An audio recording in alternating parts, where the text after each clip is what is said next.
Okay, so hey guys and welcome back to another Axel 72 video, and in today's video I'm going to be reacting to Jack Catterall winning via technical unanimous decision versus Harlem Eubank.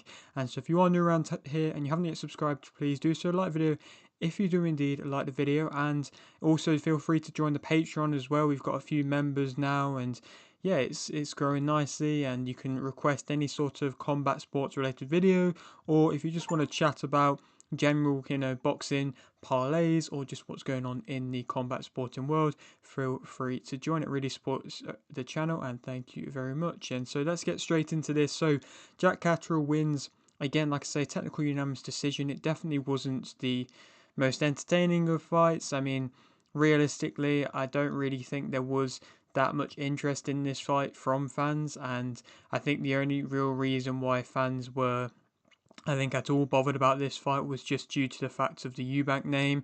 They were really riding high off that Eubank name, and the fact that there was no senior even attending the venue was just a bit, it made the whole event even more anticlimactic. And I think the fans at that point were just, they weren't really expecting anything. I think they are, and they have always kind of tried to force a fan base with Jack Catterall, and they've done relatively well to build a bit of a fan base, but it's still not enough to be able to sell out kind of big arenas or anything like that. So it's no surprise that we're seeing Jack Catterall go from fighting at the co-op live when he fought Arnold Barboza to then dropping down to fighting at the AO in Manchester when he's fought Harlem Eubank, and then not being able to sell out that from the seams of it. So there's no real surprise there. I mean, I think they were trying to as well force it to make it look like it was a Eubank Junior versus Benn kind of situation again. I mean, the fact that they had Benn going into Eubank's dressing room and everything like that,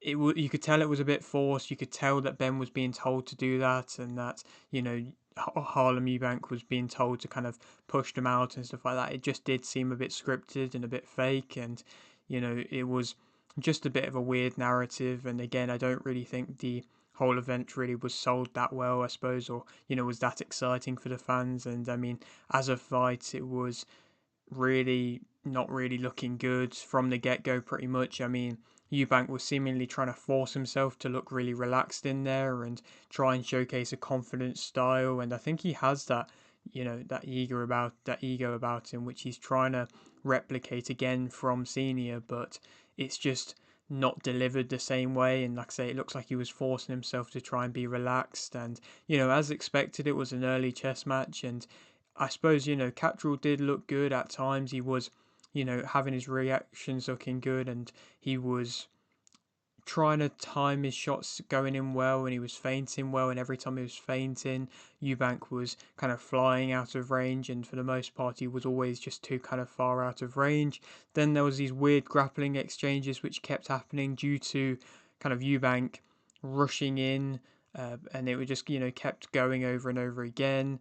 And then of course it ended up causing a cut as well, and again that was of course what ended it. And in general it was a bad ending because the fans didn't really know what was going on. And again, like I say, I mean, it was a fight in which, Eubank perhaps was going into it a little bit. And I mean, Eubank in his post fight press conference was kind of, well, or, the questions he was asked post fight, he was saying he was going into it was all part of his game plan, and that he was going to go into be able to deliver a knockout shortly after. But I just don't really see it, to be completely honest. Again, yes, maybe he was landing a couple better shots going into it, and I did think that Eubank would be able to do enough to win, but I just don't know. I thought that just the way that he was rushing in from being so far out of range was just clumsy and reckless, and it just wasn't a convincing display from him. And like I say, then to sum out a really bad fight overall, it then ended with a cut in which didn't really get described that well by the doctors. Even the promoters didn't really know why it got stopped, because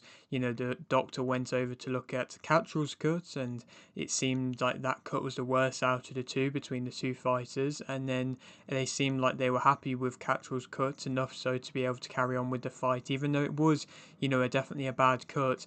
And then they went over a different doctor to Eubank's corner, and that cut was still bad, but nowhere near as bad as Catterall's, and that was what was kind of given as the fight ending cut. And then the referee didn't really seemingly explain it that well to Eddie Hearn after the fight. And, Eddie Hearn was talking about how he wanted to really kind of get the ref's opinion and, maybe even mic him up and, then be able to hear an opinion. That should be the case where they're disclosing it to the fans well enough. So the fans, especially the fans in the arena that really won't have an idea what's going on, they don't have the commentators to kind of explain what's going on. They're just seeing it as it happens. And, they're just going to be probably so confused as to whose cut's the one stopping it and how bad the cuts are, because if you're in the bleachers, if you're in the high parts of the stadium or the arena, you won't be able to see how bad the cut is. And again, like I say, it's just it was a weird ending, and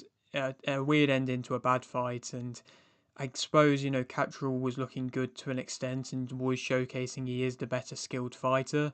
And so I think in that aspect, fans aren't really going to be calling for a rematch. I think it's, I suppose, to an extent good that the fight was called off, just mainly due to Jack Catterall's cut. It could have got worse, and maybe the rounds may have gone away from Catterall a little bit more, but still, nonetheless, like I said, I just don't feel like the fans are going to be rooting for a rematch for this fight. And I mean, when you look at Wasserman's names of boxing, I mean, in the fight week, in the build up to this fight, there was a lot of talk around, Wasserman's previous kind of history with matchroom boxing. I saw that they did a bit of a video there where Eddie Hearn was looking back upon the some of the best moments between Wasserman and Matchroom, where they used to send over their fighters to Germany, and they had the World Super Series, I believe, as well, and some real great moments with Wasserman. But it's just recent times they've just really not delivered the same way in which they once was. They have, and they're branded as this free to air boxing, which is for the fans and stuff like that. But they're just not having good names that are wanting to sign with them, because they're not selling out. They're not bringing them to good arenas. They're not really giving them the opportunities. They're not giving them the same level of money, even though they probably could. They probably get really good views, or they could get really good views with the fact that they are on free-to-air TV, but they're just really not delivering with the names in which they have. Harlem Eubank is one of their biggest names, and I don't think the fans are going to be queuing to watch him anytime soon. And then you have Josh Kelly. He's been a good name, but he's not quite been able to be pushed to the same heights. Maybe he's going to get a world title opportunity soon, and that could be a good perhaps opportunity for Wasserman to have a world champion. Then probably their only opportunity left. They had Charlie Edwards. He's then gone on and had a lackluster performance against Andrew Kane. Then you look at any of the other names in which they've had in recent times. Lyndon Arthur really hasn't delivered at the highest of levels. He's always kind of come short against any real top name as of recent. I mean, he just lost versus Anthony Yard in quite a competitive matchup, but again, he's not really a fan favourite type of fighter either. And they've got a few prospects coming through, but nobody that's really exciting, I don't think. I mean, Tom Whelan looks good. They had Dan Towerwood, but he lost quite badly. So again, I just don't really think there is that many good names of Wasserman. Of course, they had Eubank Jr. at one point, but then Eubank Jr. kind of came out and said all them things about Wasserman and said that he was in a bad contract and things like that. And, since then just seems like there has been a reluctancy to work with Wasserman, and it's just a bit of a shame. Like I say, I feel like these Channel 5 cards and shows they're doing really has some opportunities to create some big names and to really push fight as well, but it just isn't, I don't think. And Harlem Eubank, I think, is a bit of a showcase of that, and it gives them that false confidence for when they actually do go and take that step up. And I mean, His Excellency wasn't very happy with this fight. He had the Tom and Jerry type quote come back out again. He was saying that it was a Jerry on Jerry fight where they were both just kind of, it wasn't one chasing the other, but it was just two of them not really doing anything. And again, that's not entertaining for the fans either. To an extent, I mean, I like what I'm hearing from His Excellency that he's going to try and force these all-action contests. I just hope that, he's not trying to stop technical fighters being technical fighters, because you can have a fight which, would probably favour Jack Catterall, where he can go out there and try and box, and maybe it isn't the most entertaining. I'm not really classing Jack Catterall as that entertaining stylistic wise of a fighter, but you can't discourage the fights in which he's having. Yes, this fight wasn't entertaining, but you can't, like I say, you can't force it not to happen. It is just a boxing game. It does happen from time to time, and if that means you're not willing to work with somebody like a Jack Catterall, then that's a bit, unfortunate, maybe a bit unfair for somebody like Jack, because he has worked hard to get into the position he's in.